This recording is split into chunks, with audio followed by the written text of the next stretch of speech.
أعوذ بالله من الشيطان الرجيم. بسم الله الرحمن الرحيم. والتين والزيتون وطور سينين وهذا البلد الأمين.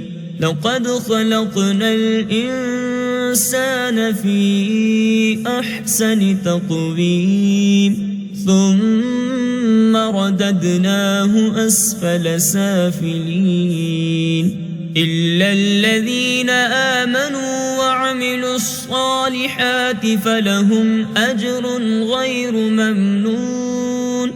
فما يكذبك بعد بالدين أليس الله بأحكم الحاكمين. صدق الله العظيم.